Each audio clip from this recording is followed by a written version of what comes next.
السلام علیکم۔ کراچی میں خوفناک آتش زدگی، نیو چالی کی جنریٹر مارکیٹ میں کثیر منزلہ عمارت میں آگ لگ گئی۔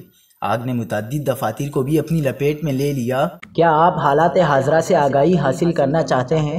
خبر کے پیچھے چھپے اصل حقائق جاننا چاہتے ہیں تو ابھی سبسکرائب کیجئے دل پاکستان کو اور ساتھ ہی گھنٹی کے نشان پر کلک کر دیں۔ آپ کو بتاتے چلیں کہ کراچی کے علاقے نیو چالی میں جنریٹر مارکیٹ میں قائم آر کے اسکوائر کی پہلی منزل پر آگ لگ گئی۔ آتش زدگی کے نتیجے میں ایک شخص جاں بحق جبکہ 3 افراد بے ہوش ہو گئے۔ اس دوران خواتین سمیت 43 افراد کو ریسکیو کیا گیا۔ آگ بجھانے کے عمل میں 10 فائر ٹینڈرز، 1 سنارکل اور باؤزر نے حصہ لیا۔ آگ لگنے کی وجہ شارٹ سرکٹ بتایا گیا ہے۔ جلتی عمارت سے نکلنے والا دھواں کئی کلومیٹر دور سے نظر آ رہا تھا۔ آگ لگنے کے وقت عمارت میں کئی افراد پھنسے ہوئے تھے جنہیں ریسکیو اہلکاروں نے شیشے توڑ کر عمارت میں داخل ہو کر بچایا۔